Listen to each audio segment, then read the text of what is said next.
Yo, yo, yo, yo. What's up, all you burner stoners and potheads? This is Weedman 420 with the Weedman 420 Chronicles. How are all you vipers doing out there, Mrs. Weedman? Mr. Weedman? How the hell are you? Doing great. I know why you're doing great. Why? Because you're going on a little vacay with your sisters. Yeah, girls trip. Girls trip. We're going to have fun.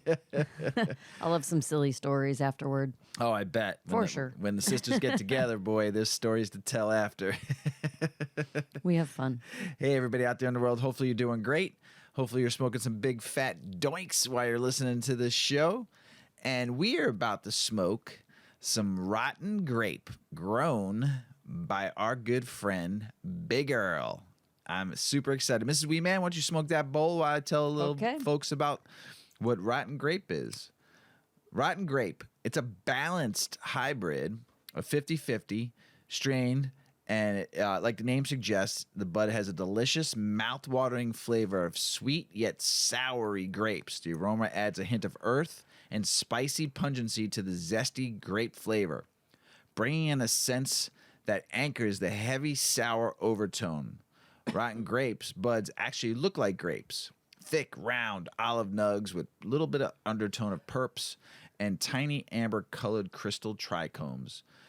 This high is one of the perfect for kicking back during a lazy afternoon with friends when you don't need to get a lot done, but you still need to be a little social. The high starts with a euphoric lift that leaves you completely happy, although utterly calm in both mind and body. Oh, my kind of strain. I haven't smoked this yet. You smoked it last night, and I haven't smoked this one yet because I was smoking Sour Poo for the show last night, which is also grown by a Big Earl. The sense of calm will slowly take a tingly turn, leaving you feeling buzzy and slightly energized. These effects lend themselves to conversation with friends, bringing a talkative sense and a widened perspective. With these effects, moderation in THC level, 18 to 22%, a little bit of CBD sometimes in it. It's perfect for treating chronic pain, anxiety, nausea, insomnia, and stress. Effects are happy, relaxing, and sociable. Relieves the symptoms of anxiety, chronic pain, depression, insomnia, nausea, and stress. Flavors are berry and grape, and the aromas are diesel, earthy, grape, pungent, sour, and spicy. Now, you smoked this last night, so you're a little bit ahead of me. So you want to pass that bowl over? Yeah. And I will say, up front, I tasted spicy and earthy. Afterwards, I taste the grape. But I do remember smelling the bud, and it smelled very grape. Grape ape. Yeah, definitely. I'm trying to think. Last night, Mr. Weedman was recording with Big Earl. They were recording the Grow Hour, and I knew they were done recording, but still just talking. I came down to compliment Big Earl on the bud. It was good. It's a nice, clear high. Definitely like mood altering, but clear-minded. I like that. But I felt focused. I will say I woke up in the middle of the night and had a hard time falling back asleep. I only ate half of an edible. That might be why. Or maybe this strain is a little more uppity than it is. It says indica. It kicks in a little bit later with a little bit of uppity, lift too. So maybe that was. Yeah. But I mean, this is the first time I'm smoking it. It tastes friggin' phenomenal. I cannot wait for this. Hi, Big Earl, great job as always, man. I love it. He gave us 4 new strains. The Easter Buddy came into town, and he gave me 4 strains. And so we got 4 new strains to smoke on the show. There's Rotten Grape, the Sour Poo, the Ursula Berry BX, which we've smoked Ursula Berry, his last grow on it, but this is a BX strain. And then, what was the last one? Florida Peaches.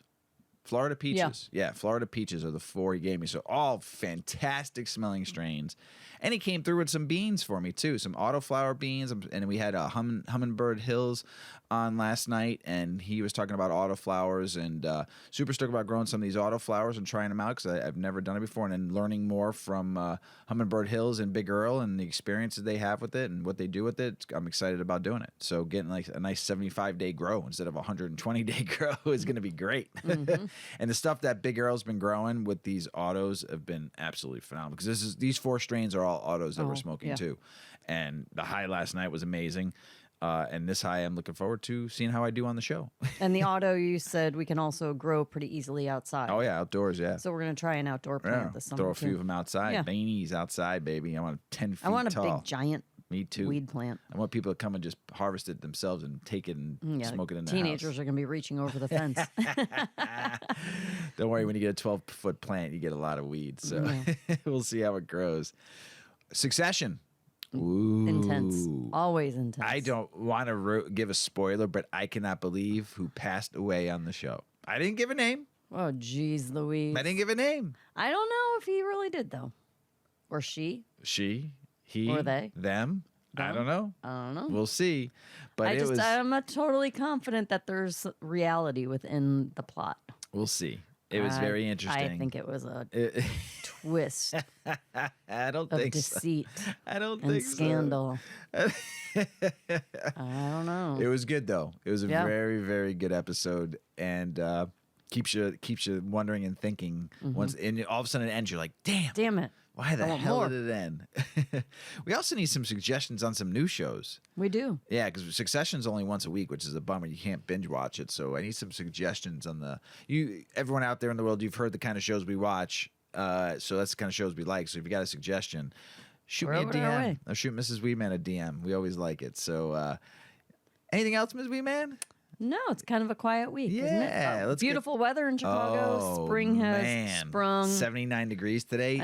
Sunny. I got some color on the face. I was outside for a little bit playing with the doggo. Yeah. I got a little color. It was very, very beautiful. nice. And it's going to be warm tomorrow, this whole week. Yeah. So this is the best time to be weather in Chicago. time in Chicago. Spring and fall. Oh gosh, amazing. So nice. And this is when people get very happy in Chicago because the weather changes.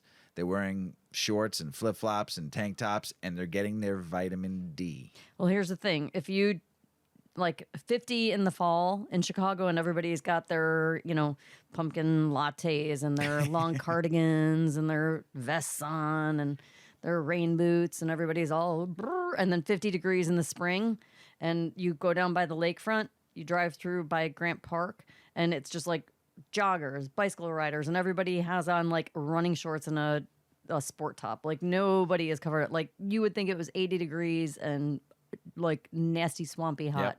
Everyone is just so excited about 50 in the spring. Yeah. It's really good energy in the city. It's 70 right Super now, fun. 75 all week long, and people are just going to be happy. Happy. I love it. Love springtime in Chicago when it's nice. So you ready to get the show started, Mrs. Weedman? Let's do it. Let's do it. Why CBN is primed to become the new sleep aid for those wanting quality Z's. And I've talked plenty of times about CBN. In my edibles, I take a CBN edible. I like when my cannabis, my weed gets a little bit older because it draws out that CBN. So some weed I hold a little bit for a while, and then I know it's that right gets you just those Z's that I like. So you can do that also. So let's read this article. So we've talked about CBD and how the buzz for so long. The last 6-7 years, it's like the bang, but now we see more cannabinoids coming out, and CBN is getting more attention. And here's why. CBN is still relatively under the radar. The Global Drug Survey, the largest drug survey in the world, shared that only 2.5% of cannabis users reported having used it. Currently, there is limited research into the use of effectiveness of CBN as a medical treatment. And while there is anecdotal evidence to suggest that CBN has therapeutic potential, the limited number of studies that have been conducted have been either small or inconclusive. So in many ways, the conversation around CBN right now feels very similar to the talk of CBD 6 years ago when it was first beginning to trend in wellness. But with its potential uses, including improving sleep, reducing inflammation, and managing pain, CBN is poised to rival its fellow cannabinoids for prime real estate in your supplements collection before long. What CBN is and how it works. CBN is a non-psychoactive cannabinoid that is naturally produced by the cannabis plant, says sleep scientist Vanessa Hill, PhD. While THC is psychoactive and CBD is good for treating pain and managing anxiety, CBN is sedative, which is why it's been linked to sleep. CBN is formed at the end of the plant cycle during the time THC begins to break down. Once extracted, it can be transformed into various products like tinctures, capsules, and gummies. CBN was the first cannabinoid to be identified and isolated in research back in 1899. Do you not 1999? Over 100 years ago. And it was the first cannabinoid to be purified from cannabis in 1940. Right after Harry Anslinger made the Marijuana Tax Act. But it wasn't until the 80s that researchers started to better understand its anti-inflammatory and sedative properties. Here's a perfect example. When you were in the hospital, would you have rather taken CBN or those opioids they tried to give you? Right. Oh, all day long, I would have rather had CBN. I should have. They did offer me melatonin. Ugh, don't take melatonin. I know you. Like, and don't take melatonin with your cannabis either. And that's for another topic. So, but if I would have snuck in just a CBN edible, you would have been in heaven. I would probably. Been happy. You would have slept great. I should have. Yeah. While the research was limited and rarely related to sleep, scientists have since returned to investigating CBN despite the difficulties in doing so. Cannabis research is very complex because there are hundreds of different cannabinoids that are in cannabis, explains Dr. Hill, who's a spokesperson for Cannabis Edible Company. Additionally, the research is often very specific group that people with PTSD and chronic pain. CBN works for suppressing the brain's arousal system. Dr. Hill explains, we have a cannabinoid receptors in our brain. A CBN works with those receptors to make us feel sleepy, she says. How to use CBN for sleep? Dr. Hill says the best way to reap the benefits from sedative CBN is to mix it with psychoactive THC, echoing the findings of the 2021 four-week clinical trial, which participants age 25 to 70 with chronic insomnia took a combination of THC, CBN, and CBD. Ooh, the triple-decker. Under the tongues of the ratio of 20:1 each night before bed. The participants were split into half, with each either starting with a cannabinoid concoction for 2 weeks followed by 2 weeks of a placebo, or vice versa. Research found that insomnia symptoms significantly improved when taking the cannabinoid mix. Of course, it's called the entourage effect, the theory that certain combinations of cannabis compounds can boost the potential of benefits of THC while lessening side effects like memory impairment or being groggy in the morning, says Dr. Hill. If you aren't comfortable consuming THC for any reason, or it's not legal where you live, then taking CBN for sleep isn't necessarily an option worth exploring, and you may have better luck with other natural supplements, like chamomile, 5-HTP, valerian root, L-theanine, hemp-derived CBD, and magnesium. How to choose the right dose of CBN for you. The proper dose of CBN for sleep will vary from person to person, but Dr. Hill says the general rule of thumb when you're starting off is go low and go slow. You've heard that from Mrs. Weedman and Mr. Weedman's mouth, and who we've had on the show, and many other people. Always go low, go slow. Start low and go slow. That weed's pretty good, by the way. I was going to say, I think that kicked in, didn't it? It's really good. All of a sudden, I just felt it like I was talking like, oh boy, am I going to get through this? But oh yeah. There's plenty of products out there today you can find, gummies especially, or if you're a home grower, let your grow go a little bit longer. Get those trichomes into those amber phase, the late amber phase, not too far, but if you don't want a lot of THC and you want more CBN, do it that way. And then you can also make edibles with that too. So you won't have as much THC. And this is me saying this, not the article. So either you can put it in your closet, in your jar, the 8 Decades jar, and let it sit for a little bit longer and let it fade out into that CBN. And then make butter out of it, and you'll get more of a CBN edible. So I use CBN. I highly, highly recommend it.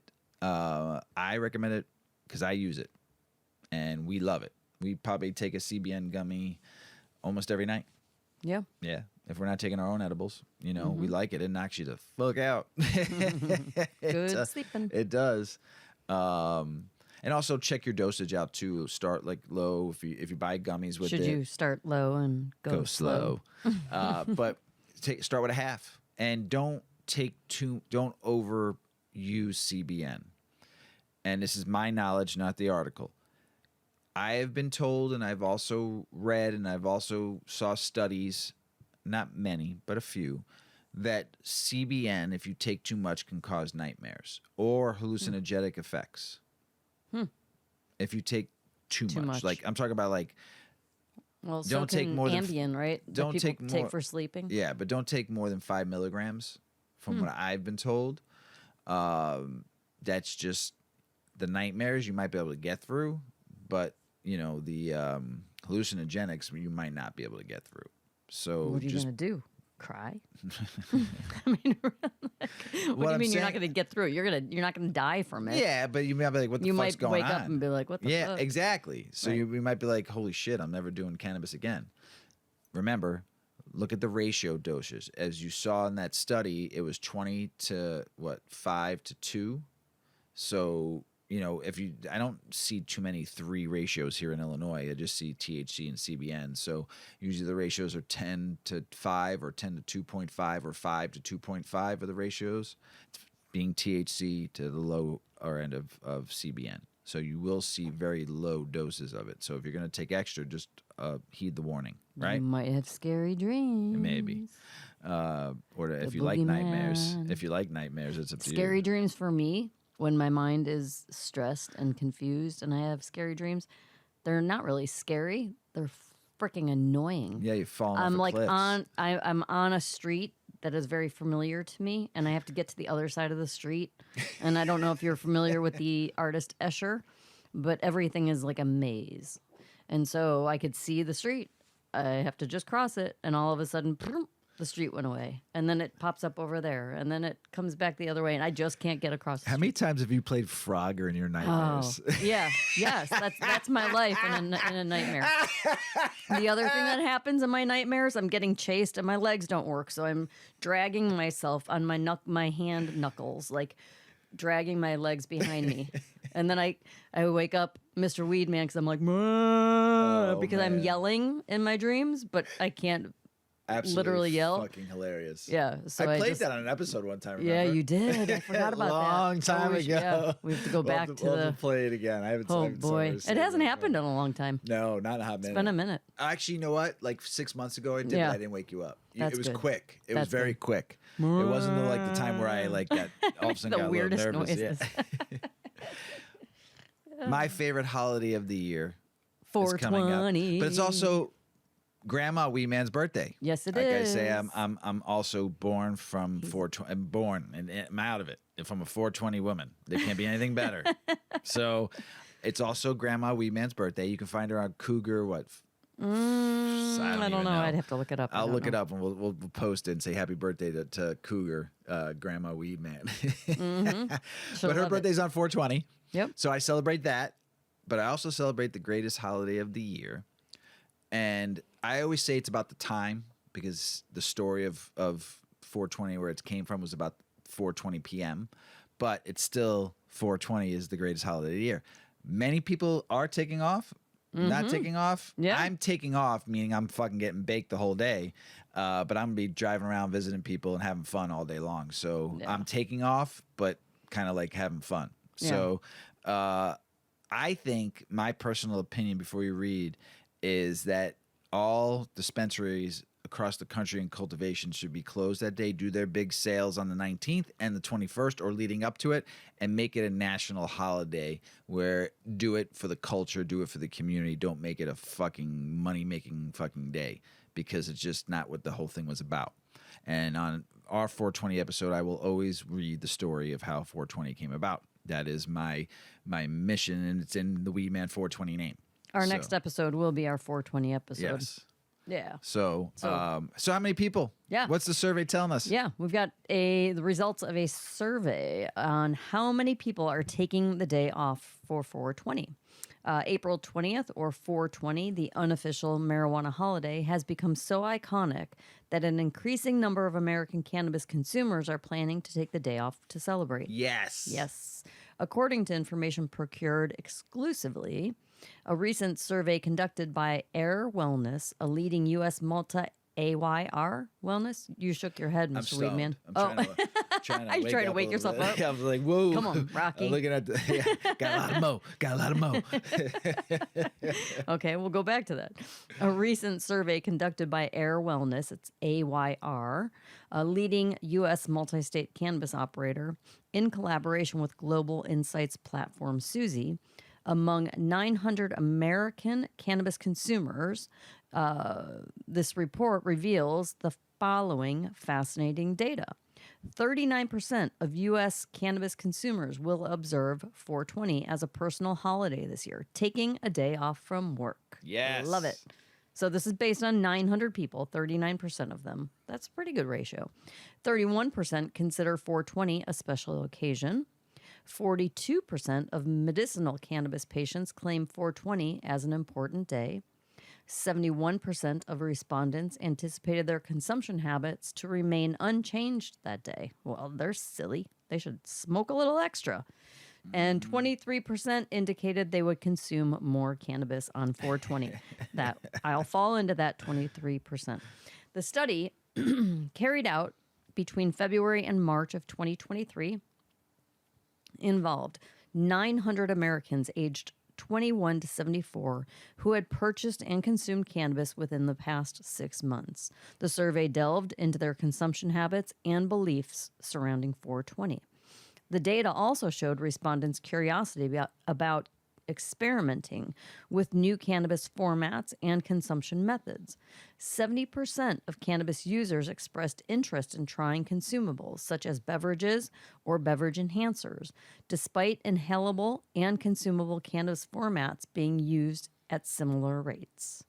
When it comes to preferred times and methods of consumption, the survey found 73% of consumers prefer to use cannabis after 5 p.m., with 47%. We're like that. Yeah. Yeah. On the weekends, different story. Friday, But work days, we're eating. Yeah, usually consumers. Monday through Thursday, we're usually after 5 o'clock. Totally. But totally. Friday, Saturday, Sunday. Whatever. Yeah. Whatever happens. Yeah. So 73% prefer to use after 5 p.m., with 47% consuming at night after 10 p.m. 78% of respondents typically consume cannabis by themselves. This one kills me. Most people don't use a grinder. Oh, people, please. You're unless you're using scissors.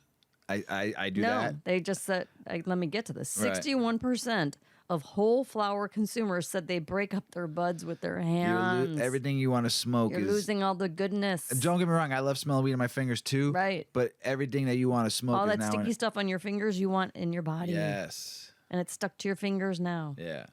Or your scissors. Use scissors. Yeah. And then you can get scissor hash later on. That's not so bad. I like using scissors because then you're not even using the grinder and losing all the good stuff too. You lose a lot in your grinder too. Yes. Right. But scissors But at least are you can reclaim the keef from a grinder. Yeah, it's true. 100%. Right? Yeah. You can get the hash from scissors. Yeah. Just don't use your fingers. Yes. Ugh. Oh, some people will roll their fingers together And get then finger hash. Finger hash. But that's still not the point. But yeah, You're still losing a lot. you want that stuff. Yeah. All right. So you 61% who break your butt up with your hands, buy a grinder. 73% of consumers aged 55 to 74 say they break it up with their fingers. Oh no. Yeah. That's really what it 100%. says. 43% are somewhat comfortable interacting with people while stoned. 45% are somewhat comfortable being stoned in public. I thought that was pretty good, higher than I would have expected. Yeah. 44% are somewhat comfortable consuming cannabis at social occasions where not everyone is partaking. That's a big number too. I'm 100% Yeah. comfortable. Yeah. I'm event dependent. It depends on like what the gathering is all about. Lately though, but I'll microdose all day long at an event. But like to get blitzy, it depends. David Gubert, president and CEO of AYR or Air Wellness, commented on the survey results saying, "Our 420 survey proves that the unofficial cannabis holiday continues to hold a special place in the hearts of consumers. The data also uncovered some compelling findings around how people prefer to consume cannabis. We can use the data to create more meaningful engagements with our customers." Established in 2018, Suzy is a real-time market research platform that bridges the gap between consumers and enterprises at the pace of modern culture. The company has raised $100 million in venture capital funding from investors. So, bring us more research. That's a pretty good survey. Mm-hmm. Yeah, it's good stuff. Good numbers. Yeah. I liked that they focused on people who are actively consuming. Yes. It's I thought the numbers might be a little bit higher in a couple of things, but I think it's promising. And there's still always going to be a percentage of people that don't really want to talk about their cannabis consumption. So if it was a written survey, they might just not fill it out. I have something for you on the next show, probably next show. But I read something today, and this was a little bit. A lot of people still don't want. Well, American women consume cannabis, but most keep it a secret from parents and children and coworkers. The study says, and the number's high of American women that smoke, and they still hide it. Yeah. So we'll talk about that in another episode. So, High Times. Still always throws out some bangers, and I like the controversy articles they do. So that's the ones I kind of read the most. So a pseudoscientific analysis of why rec weed sucks. Okay, this is the writer's opinion, Patrick Marvellis. So let's see what it says. I'm not here to talk about any specific brand or any specific strain, but in my capacity as a journalist, I've been tasked with truth-telling and to tell you the truth. I have been extremely disappointed with the lack of quality in rec cannabis market as of late, and he's talking specifically about California. So we've all heard the news stories and the insufferable bitching from corporate cannabis CEOs about how the legal market just can't compete with the traditional market. But past the press release and the buck passing, anyone in cannabis space should be asking themselves, what exactly is standing in the way of a truly good weed being widely available on legal shelves? To find the answer to this question, I enlisted the help of some California and Emerald Triangle cannabis staples who have been around a long time and know good weed, and all have managed to put fire onto dispensary shelves. Sour Waves is a longtime grower and meme maker who has lived in infamy for years for his unwillingness to take his foot off the industry's neck when it comes to growing practices and quality. John Casilli of Huckleberry Hill Farms has been growing and living in the same valley in the Emerald Triangle for his entire life and has had multiple awards under his belt, including a first-place Ego Clash win for the Riddles rosin process by Heritage Hash Company. Finally, Robert Gale of Humboldt Terp Council produces some of the finest concentrates I've ever had the pleasure of dabbing and is a vocal member of the Humboldt County community on the state of industry and the cannabis in general. So had some big players in the California market, right? Mm-hmm. So after extensive conversations with aforementioned, I've boiled down to the most likely causes of mass boof to the following three explanations: excessive government red tape taxes, corporate margin slimming, market manipulation, general lack of growing experience. And I've heard our good friend Terp Fiend on one of his live episodes with Big Earl talking about the lack of growing growers, and especially in the bigger cannabis grow ops, because they hire people so fast and then they lose people so fast, and they're not getting properly trained. So that last one is spot on. Uncle Boof, Smoking Sam. Almost every state has objectively bungled the way to set up their cannabis laws, either to the tune of pay to play. It doesn't only happen in the cannabis industry. It happens in a lot of industries, but come on now. You didn't think it was going to happen in this market? Or lack of foresight when it comes to issues of licenses, caps, or lack of maximums on cannabis space, or both. Basically, overproduction, overtaxation have caused a race to the bottom, and everybody is losing. Oh, yeah. You're seeing it now start to head to the Midwest. And then once the East Coast is all opened up and ready to go, you're going to see it happen there. The other issues are, especially with flower, has only a certain window where it's good, and it takes a long to get through processing, packaging, and testing. That's unless you're vertically integrated, the weed's already getting old by the time it hits the shelf. Testing is its own beast of burden. Every legal state requires some of the THC testings, but little no guidance on exactly how the process needs to be performed. It has opened a door for manipulation and consumer confusion when they buy a 31% THC eighth and it doesn't get them high at all. There's no set collaboration for testing. 1. 2, you can buy test results, Sour Wave said, referring to a lack of regulations surrounding its methodology in which California labs perform tests. You're going to pay more than the next lab, but that's what makes the lab popular. Oh my, THC is 30% and makes things fly off the shelf. There's little tricks people do to test hot, like drying in super dry and stuff like that.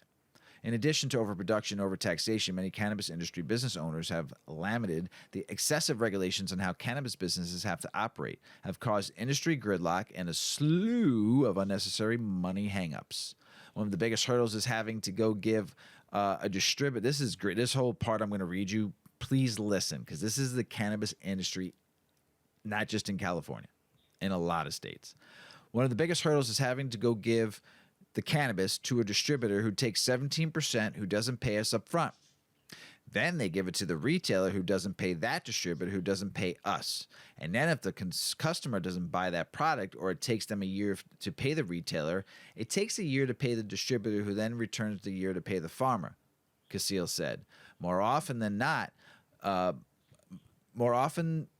most of us farmers don't get paid a lot of times. Revenge of the nerds. Oh, no, revenge of the chads and the rec markets. The nerds like myself. We're good. The jury is out. Big money is growing too much weed for their own good. All of the people I've talked to in cannabis throughout the duration of my lifetime, scale is the number one cited culprit of booth production. However, extreme scale is also an extremely effective tool if you're a really rich dude who wants to get into cannabis but would prefer it all the traditional market cultivators got conveniently arrested or set on fire. The mentality has led to market manipulation and pushing out legacy operators by massive grow companies. And I'm going to talk a little bit about California in a minute, how many licenses they've lost in the last year, people just not renewing them. Some of who have been accused, if not informally, of schmoozing and lobbying politicians. It's all about the lobbyists and the monies for economical unsound favors, like removing a 1 acre cap on cultivation licenses, for instance, generally making it easier for people to buy their way into the industry and weed people out who have less capital. Okay. Let me tell you something. If you didn't think this was going to happen in this industry, you were lying to yourself, because it happens in every industry, from the top federal government all the way down to your local state representatives. So and I have more to talk about that with Michigan in a minute too. So get ready.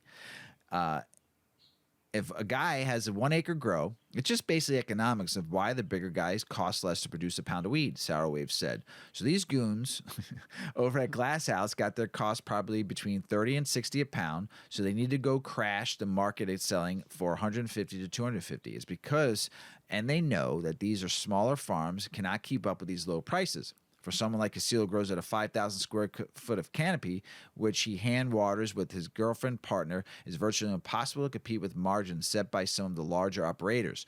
So even if the product is vastly better in quality, it creates a situation in which consumers faced with dirt cheap option decent enough to defend savings to $20 to $40 extra per eighth that would have spent on something worth smoking.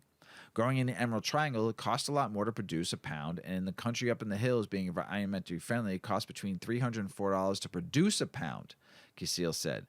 You have people who are solely in this to make money, and this is America. I'm not against making money. It's not that. The problem is the weed sucks, right? So how do we make it better? Sour Wave says. While no one I've ever talked to on the hard line for the plant or light count considered too big to be dank. Almost everyone could attest that once you pass a certain threshold, it's basically impossible to produce quality bud on a scale some of the California producers are producing at. It has created the perfect storm of dog shit. No love for the plant, no knowledge about the plant. I've never met a single grower worth their salt in my time as a weed nerd who didn't love the plant or sacrifice an immense amount of time and hard work for the plant. I have a lot of friends now growers now that I know, and they, especially Big Earl and some of the people he's introduced me to, their love for the plant stands strong.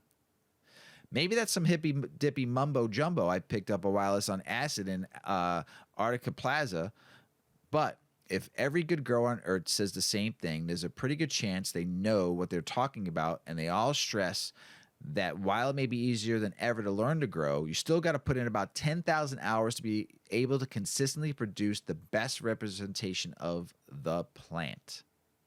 One thing Sour Waves stressed to the writer in terms of growing techniques he believes lead to poor quality and high intensity full synthetic nutrient cycles for big indoor grows, which he thinks could be made incrementally better by the introduction of organic nutrients in addition to the synthetics. When you're feeding super high EC several times a day and you're forcing the plant to uptake all the nutrients because you're using sensors to measure your drybacks, and it's telling you how and what you need to feed that crap, access to that information is so dope. Don't get me wrong, but the way that it's being manipulated to push the crops to a higher yield, it does not result in pleasurable smoke to the end user, Sour Wave says. It's just like chickens. It's just like cows. It's just like corn. Anything that's mass produced. They're going to use stuff to make it grow bigger, stronger, bug proof, and it's just going to be just not what you're going to want to smoke in a couple more years. The lack of experience and lack of love for the plant seems to extend every part of the industry beyond just cultivators. Could it be that Mother Nature simply has a fail-safe from allowing herself to be taken advantage of? And by people who do not show her the love she deserves, or is it more mumbo and more jumbo? I've said this, Mrs. Weedman's heard me say this, if you don't take care of the earth won't take care of you. Simple as that. So what do we do about all this? Asked the obnoxious journalist who was taught never to ask rhetorical questions in a nutshell. We get rid of the excise tax and any all red tape standing in between the grower and consumer so small growers can make a living. We put reasonable cap on license size or number of active licenses so the chads can still play, but don't ruin it for everyone else. People growing cannabis for a living need to learn how to fucking grow. Show respect to the plant, and the plant will respect you. Great article. Yeah. And in this article, there's so much stuff I'm going to be talking about later on in the show, so it's crazy. Not all weeds are bad. What are some of these fucking awesome benefits this plant that was given to us and has angels in its leaves? What are the benefits? Yep. Not all weeds are bad. Learn about the benefits of cannabis. There's a lot of research behind understanding cannabis. It's said that cannabis is made of 120 components known as cannabinoids, and many of them are beneficial for our health. Also, there's no doubt that cannabis has become more and more popular lately, and many people decide to use it to improve their overall well-being. Scientists claim that there is still room for research on its advantages, yet there have already been numerous promising results. If you're in a dilemma about using cannabis, learn more about the useful benefits of cannabis for your health. To understand how something functions, we need to read and learn about it. That is the case with cannabis. You should consider joining a cannabis class where you can learn a lot of helpful and useful information about the plant. Or just listen to our podcast. Yeah, we could be your class. Mm-hmm. If you're interested enough in the topic, you can learn how to make various products from it to help treat different diseases, as well as how to grow it and under what conditions. Moreover, you can learn from professional growers who will help you understand all of the benefits of the plant. It's known to reduce cancer symptoms. Numerous researchers have shown that cannabis helps ease the effects of chemotherapy and reduces cancer symptoms. Furthermore, cannabis can help prevent various types of cancer, and it also improves the immune system.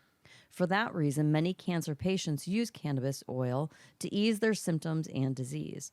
Cannabis has many different anti-cancer effects, and because of that, it's beneficial for our health. This is highly important considering how difficult cancer symptoms can be. It's known to treat anxiety. Nowadays, a lot of people suffer from different mental health disorders, including depression and anxiety. They often feel stressed and overwhelmed because of their work and busy way of life. So we need to find something that will facilitate or reduce the consequences of that. It has been proven that cannabis can be effective in treating anxiety, panic disorder, social anxiety, and various post-traumatic stress disorders. Pardon me. When you find yourself in situations like this, it's relieving to find something that will mitigate the feeling of narrowness and sadness. Remember that cannabis can be beneficial for this in a small amount of time. But also, one important note, they opened this article with saying, learn, learn, learn. Don't just go grab any cannabis. If you have a condition, a medical condition, a mental health condition, you're trying to use cannabis medicinally, do your homework, read some, and make sure that you're directing yourself to strains. Don't just go in there and just dig into whatever. Give me the best sativa. Yeah. Oh my gosh. You really have to learn what works for you, and what works for some people won't work for other people. But there are enough strains that have been around long enough that are known strains to treat things like cancer and seizures and a lot of the strains we read about. Yes. What it helps on the the benefits and stuff like that. So there's a lot of information out there because we are here to stomp the stigma and free the plant, educate. And if we aren't teaching you that, we're not teaching you anything. It's so much trial and error, and it's so much learning and finding what works for your body, because we all have a different endocannabinoid system. We all have a different hormone system. We all have different health conditions, health status. We're just different people, and we have to really work to figure out. And the biggest problem is you just go grab something, and then you become that person who says, oh, cannabis doesn't work. Oh, it's stupid. Oh, it makes me sick. Oh, it makes me paranoid. Nope, you just haven't given it a chance. And so I'm going to keep moving on. Relief from persistent pain. So there's also strains out there for that. Prevent diabetes. That's a big one. Yeah, pain is a big thing. Cannabis is efficient at relieving pain, arthritis, all sorts of pain. And it also helps prevent diabetes. It impacts your insulin, which is very interesting. And cannabis can help you regulate and prevent diabetes. That's big. Yeah. Of course, you'll always need to take your standard medications, but you can use cannabis as something that will reduce the symptoms of the common disease. Research shows that cannabis can help you stabilize blood sugar, improve circulation, and lower blood pressure. Big. Yeah. So, something to think about. It protects the brain. Another useful piece of information on the benefits of cannabis is its power to protect our brain after a stroke, because it reduces the size of the area affected by it. Some researchers say that cannabis can be helpful after traumatic events, such as head injuries or concussions. Patients who suffer from epilepsy have found using cannabis reduces seizures, so there are various benefits for the human brain. Cannabis can also facilitate the symptoms of Alzheimer's disease because it prevents the neurodegenerative process that occurs from the disease. Like crazy. It can improve lung capacity. I had this happen this week. So in the past, people believed that smoking cannabis could harm one's lungs, but it actually increases our lung capacity. That's kind of I read an article with an older man that had asthma used his mother told him to use. This is an 85-year-old man talking this cannabis story and saying that his mother told him to use cannabis because he had asthma and it helped him breathe better. Crazy. This is proof that cannabis is the better option than ordinary cigarettes because those can seriously damage your lungs. This plant can also help with alcoholism. There's no doubt that it's much safer, and it can help someone with addiction problems prevent a relapse. So alcohol kills, cannabis doesn't. Yeah. And typically in a drug treatment or any sort of addiction treatment, you are dry and dry and dry. There's no options. But if you think about it, like people who are coming off of heroin, they use methadone. Is it methadone? Mm-hmm. And that gets prescribed to them because it's the lesser evil. But then they get addicted to that. Yeah. So why can't an addict also try to use cannabis therapeutically? It has with the opioid crisis. But it depends probably on the therapy center. In Illinois, it's helped huge. Yeah. They started giving out specific licenses just for for opioid use clinics and clinics things, to get to prescribe cannabis. It's been huge here in Illinois. That's pretty cool. Yeah. So it also helps with any sort of GI disorders, bowel disorders, like Crohn's disease, ulcerative colitis. They're among the most dangerous and difficult GI diseases, and cannabis can help treat them. Patients find relief from using cannabis because it improves the immune response while also playing a vital role in the gut's functioning. It's beneficial for blocking bacteria and compounds that cause inflammation and other problems with these diseases. The treatment of GI illnesses is never easy, and patients often feel anxious, so cannabis can help a lot. Taking this information into account, it's clear that there are a number of benefits of cannabis, and the scientific understanding of this plant has progressed a lot in recent years. Previous studies have shown it offers more benefits than harmful effects. So if you struggle with certain health conditions, you should consider giving weed a try. Good poops. Good poop. Get smooth moves. Okay. Can I have that bowl? Yeah, you get a little bit of Mr. breakdown. Weedman's getting a little too personal with everybody. I didn't tell. Smooth Get out of here. moves. Smooth moves. We're gonna have to start keeping a bowl on that side and a bowl on I this need side. my own bowl. But I enjoy passing it to you though. But you're far away. Hi. Hi. Oh man, Missouri in March hit 126 million. They're expected to reach 1 billion by year's end in their first year of rec. Oh, Maryland lawmakers finally got their ass together and passed recreational cannabis sales bill. They got all the laws now together. It's all done. It's good. So they're going to be launching on time. So if you want to read about it, I'm not going to read the laws, but they got their ass together. So which is good. They're ready to go. Good for you. California, like I talked about, is losing legal pot farm licenses by the hundreds.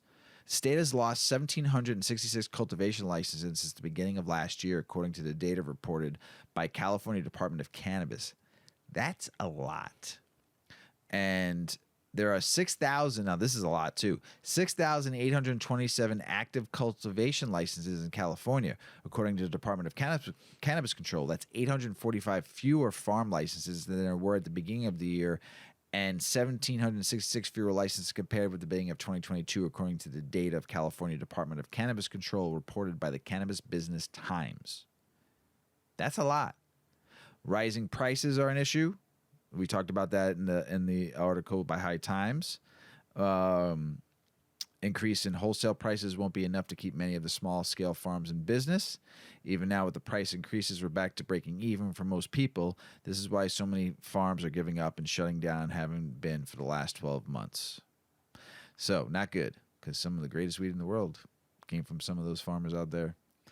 Proposal to legalize pot in Indiana shot down again. Senate Bill 20 was taken up by the House last Thursday. The bill deals with rules of businesses to sell alcohol and hemp products.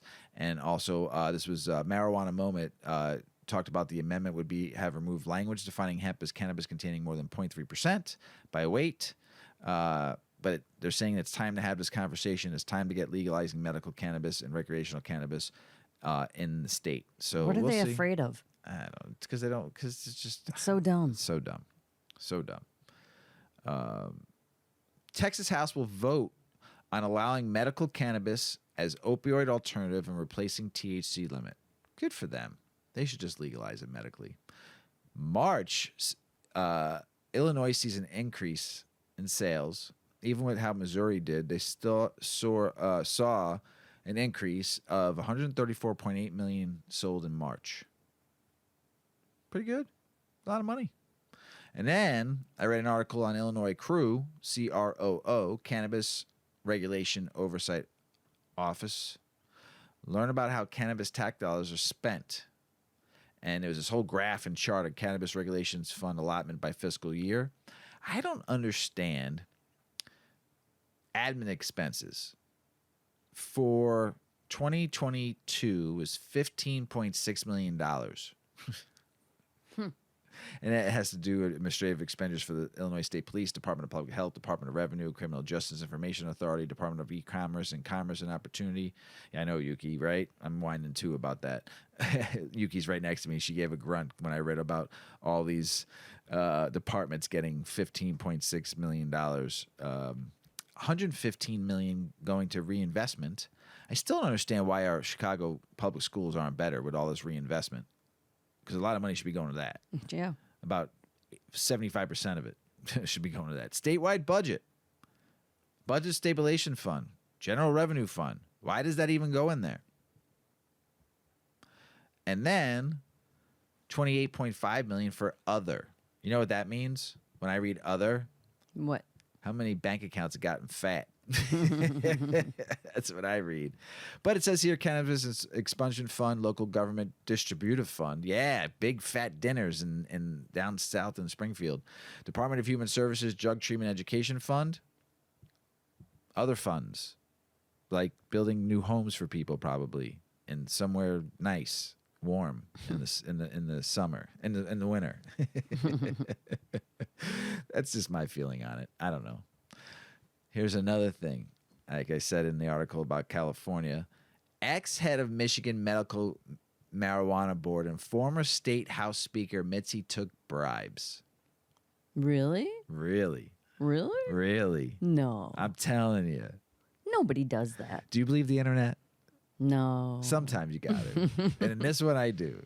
And the former head of Michigan Medical Cannabis Licensing Board has agreed to plead guilty to accepting $110,000 in bribes when he held and led the panel for over a 2-year period, authorities said on Thursday.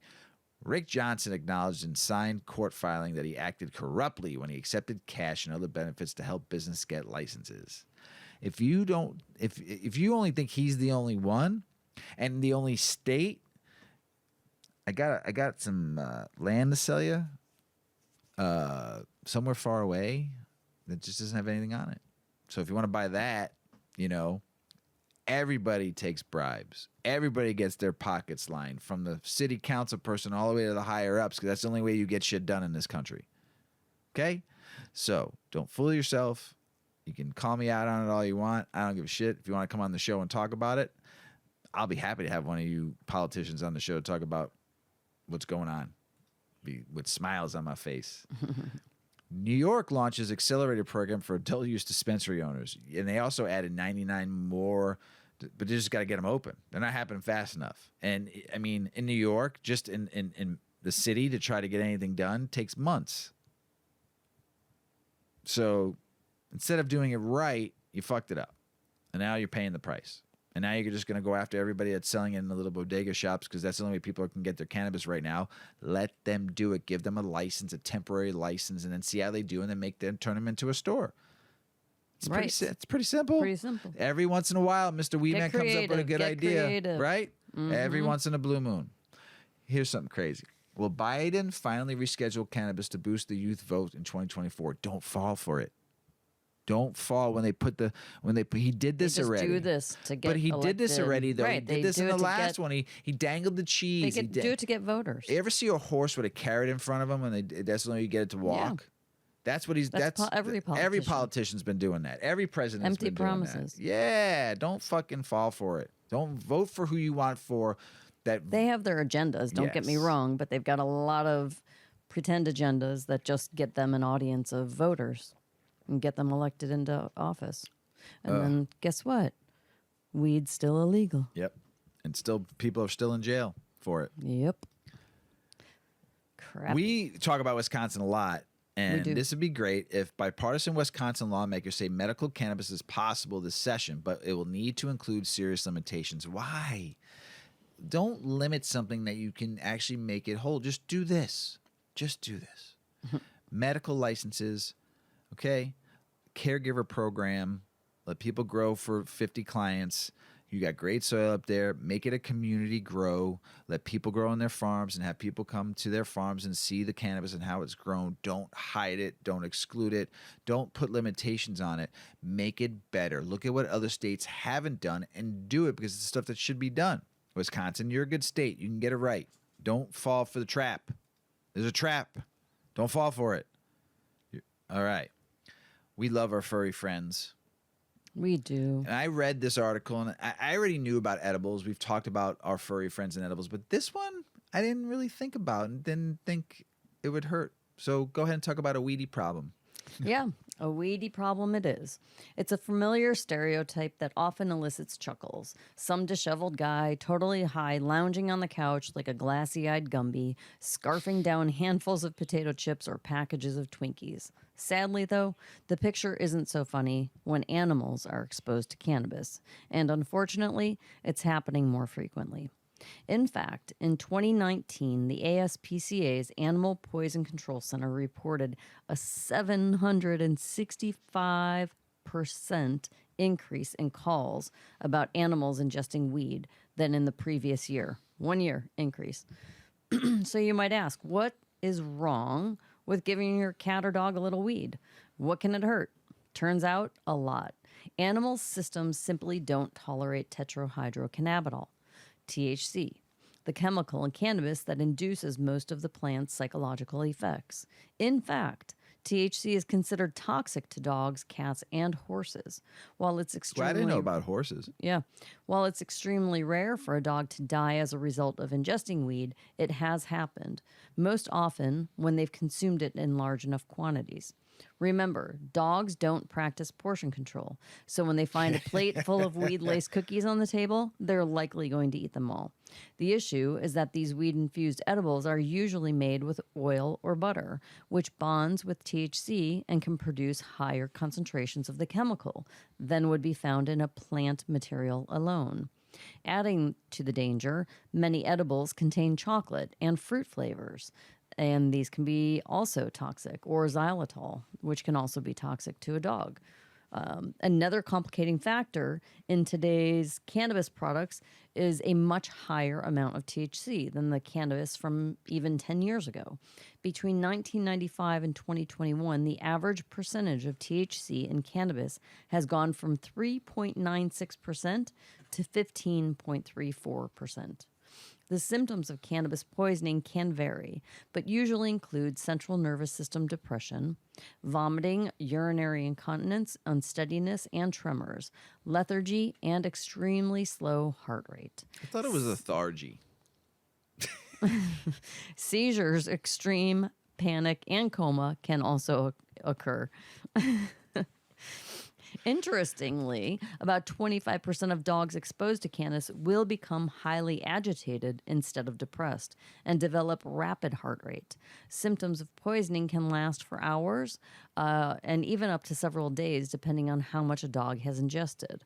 Older or very young dogs or dogs with medical conditions are especially vulnerable. Dogs don't have to ingest to suffer from its effects. If animal caretakers are smoking pot, the smoke can affect the dog. I don't think Yuki's ever gotten high.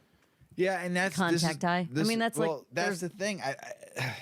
This was the controversy of reading this article. So we've talked about edibles before. We already know that, but this was the whole thing was about in the air. Yeah, like they say, a human can't even get high. Like the amount of weed. Like if the old hot box theory, you go in a closet with somebody and they smoke a joint. 3 people are in there, and it's just a hot box, and one person isn't smoking, and they're going to get just as high. They've found that it just doesn't work. It doesn't work. You get maybe some small amount. Yeah, you're not going to get baked, but you'll get some feeling from it. Yeah. So don't smoke pot around your dog. All right? Jeez. If you suspect your dog has ingested cannabis, contact your veterinarian or the pet poison helpline immediately. If caught early, treatment such as inducing vomiting, IV fluids, or warm blankets may be all that a dog needs. If the reaction is more serious, your dog could need to be hospitalized. So just watch your dog. In the vast majority of cases, cannabis poisoning in dogs is accidental, but a small amount of cannabis is all it takes to poison an animal. And while the effects are likely temporary, that hardly makes up for the mental turmoil, physical distress, and extreme anxiety that the experience has caused your beloved pet. So put your weed away. Don't leave it on your table. Yeah, just think about if you ever had a bad experience with weed. I have. I mean, taking too much edibles and you're fucking comatose. I vomited one time off of taking too much edibles. So just think about that. If you ever had a fucked up experience with cannabis before, Just think about your dog. Mm-hmm. So, or your cat, or your beloved animal. International news: Australia medical cannabis industry pales compared to black market. Australia and cannabis, recreational cannabis is illegal in Australia, but much like the U.S., it operates as both a federal body and a conglomeration of provinces that have their own policies. As such, when it comes to how cannabis is regulated, it varies between its 8 provinces. The federal policy is regulated under the Narcotics Drug Act of 1967, which puts the drug as a cannabis and heroin in the same group, saying did they take one of the out of the United States book on that one? They're banned because using them can endanger your health, your life, or life of others. But you let people use it medically. Okay. So weird. Because they are not regulated in the way legal drugs are, you can never be sure what's in them or how strong they are. All provinces of Australia choose their own specific regulations in terms of how to deal with drugs. The individual provinces outside of this vary greatly in how they treat cannabis offenders. For example, Queensland, Tasmania, New South Wales, Victoria, and all see recreational use as a criminal offense. Even of these, only Queensland applies prison sentences, which will be for 500 grams or below. This can mean up to 15 years. Holy jeez. Or 20 for more than 500 grams. Luckily, these sentences are not always applied. The rest have diversion programs that generally keep a person out of jail. Look at the medical cannabis industry in Australia. Recreational policies vary. Medical cannabis is legal in the whole of Australia. A study from 2022 sheds light on how the industry is doing. And though it does not show growth, it also highlights a strong presence of black market, which the legal market has not been able to fully or even mostly divert from. Comparison to past surveys, Australia has its eye on the industry, and the survey was third of its kind since the industry began. When possible, expect a fourth to come out next year with 2022 numbers. So far, surveys were done in 2016, just prior to the industry straying in 2018 in 2 years. The first one showed everyone using illicit cannabis, which should be expected as no legal industry existed. Let's see. The biggest issue to the legal industry is exemplified in the most recent survey, where only about 10% found it easy to get. Okay. Conclusion. With an increase in legal medical sales, Australia has a bigger medical cannabis market than it did before, but it faces challenges every location faces in trying to divert from a well-established black market. If the country ever passes a recreational legalization, it'll have yet another factor to deal with on the medical front. As of right now, the biggest problem seems to be getting the doctors to comply and making services easily available to patients. The country is aware of this. With the introduction of the bill with different bills, they're hoping to fix and improve the situation. So our friends down in Australia, Terps, man, get that legal down there. The world's first hemp skyscraper in Cape Town is almost complete. It's a beautiful looking building, and they used all hemp to build it. Love it. Brazilian states take lead on medicinal cannabis legalization as federal government drags its feet. So kind of like here. So good for you, Brazil. Get it done. Ben Cohen of Ben & Jerry's. What do you think? Launching a company to combat racial inequality? Inequality? Inequality. Yeah, really cool. So Ben Cohen of Ben & Jerry's launches a marijuana company that combats racial inequality. Look at me. I just repeated you. Did you? Yeah. You just said that. 2 times. So we gave the title twice. Ben & Jerry's might have the ice cream game in... Now I want ice cream. In a chokehold. You do have some upstairs in the fridge. You have graters, don't you? Yeah. But now I want like fresh ice cream. Andy's. It's too late. Okay. But that doesn't mean that they're content with their success thus far. One of the Freedom Ice Cream brand's founders is looking to branch into other areas of the business world, and the legalization of marijuana has just opened a door to walk through. According to Fast Company, Ben & Jerry's will be expanding their empire and delving into the legal marijuana game. Co-founder Ben Cohen has just launched his first Mary Jane infused company, Ben's Best Blends, also known as AKA B3. Hoping to recreate the same success that he's had with ice cream over the decades, B3 will offer stoners low THC pre-rolled joints and full spectrum vapes that are sure to get you high and give you the munchies. The idea came about when I was on a camping trip with a friend of mine, sitting around a fire smoking a joint, and we were saying, wouldn't it be nice to have pot like the good old days? Cohen said on a Zoom call, according to Fast Company. The THC in the weed, back when Ben was young, was rather low, but still good enough to get the job done. Aside from moving quality marijuana products, Ben's vision for B3 also includes social benefit. His new endeavor has been registered as a nonprofit. 100% of the money generated from Ben's Best Blends, or B3, will be divided amongst 3 separate entities. 10% will go to the Last Prisoner Project, who 8 Decades also sponsors, an organization dedicated to freeing individuals impacted by cannabis criminalization. Another 10% will be donated to the Vermont Racial Justice Alliance, whose mission is to secure sustainable power, ensure agency, and provide security for American descendants of slavery. And the remaining 80% will be administered in partnership with New Project as grants to Black cannabis entrepreneurs. As for why he decided to go this route with his new marijuana brand, Ben Cohen says he's been doing what he can to help the Black community who have fallen victim to systematic oppression in America. The average Black family has 1/10 the wealth of a white family, Cohen says, and I feel like business ownership is one of the best routes to generational wealth. Looking to further the message with his new brand, Cohen made sure the packaging for his products made a statement about the importance of Black culture, so he enlisted the talent of 2 renowned designers to do just that. He worked with Pentagram's Eddie Opara and Jack Collins to design the brand's visual identity, which includes packaging, a website, and merchandise. The brand is vibrantly designed and transparent in its celebration of Black designers and vendors, who are also listed on B3's website. As a Black designer who is well aware of the industry's whitewashed makeup, Opara was conscious in involving other Black creators in building the brand's visual language.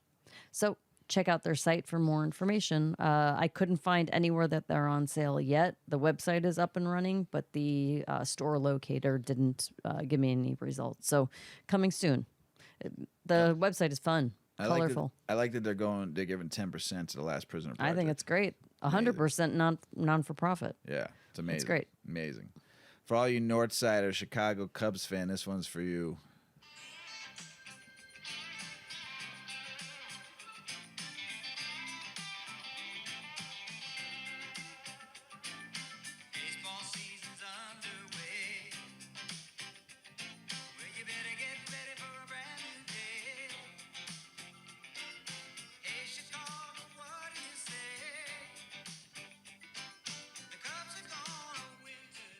And they're got a CBD company partnered.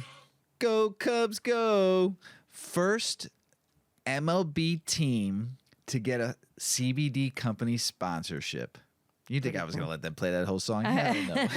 Like, how long are you going to play? Hell no. I just had to give them Go Cubs, go. You know? But true, because MLB officially let teams get CBD sponsorship, and the Cubs went and did it with a local Chicago company called awesome. Mind Drinks. Never tried it. Not sponsoring the show. I just think it's cool because it's a local company. Good for you, Chicago Cubs, for being the first. I mean, you have a couple of dispensaries up by you too. So I mean, you have people smoking weed. I mean, how many Cubs games that we were eating edibles in the suites? Yeah. So and smoking weed in the bathroom. So I've been to many games, and weed was a part of it because I like weed, and I'm happy for the North Side team up there, the Chicago Cubs. I am not a Sox fan either, so I don't like either team. So, but it's so. No, we go to White Sox games to see the Yankees play. Yes, that's very true. That's how it happens. That's how it happens. So, or I go to a Cubs game to see the Yankees play. It's the only time you see me at a baseball game. So, but good for you, Chicago Cubs. CBD company, great Mind Drinks. I wonder. I didn't see in this article if they were going to allow them to sell it at the field. The drink. Be kind of cool if they would. That would only make sense. Yeah, it only makes sense. I didn't see anything about it. So I just know it just says here's a Chicago-based company that promotes overall wellness and helps ease the stresses of everyday life. So, yeah, it doesn't say in the article at all that I'm reading, but who knows? I'm kind of stoned. So, Mrs. Weedman, Mr. Weedman. you got anything else to say? I don't think so. Just have a great week, everybody. Yeah. Hope you get some good 420 plans going. There's a lot of stuff going on this year. There's a lot. Yeah, a lot of like pre-parties leading up to 420. There's a lot of stuff going on. Check with your local dispensary. Yeah, maybe they would have some insight. Some are doing parking lot parties. There'll be vendors out there. And they might know of trucks. some other like parties that are, internet-based information, Yeah, check the internet too if you want to go to some fun parties. I think our friend the Metro Black, I think he's throwing a party He's too. throwing a party. Yeah, there's a few. Check him out too, the Metro Black on Instagram if you want to go to one of his parties. He throws a fucking phenomenal party. I've been to a few of them. So check him out. But yeah, everybody out there in the world, peace be with you all. Go out there and enjoy your fucking life. Smoke some weed while you're doing it. As Paulie always says, smoke smart, puff, puff, and away. Puff, puff, pass.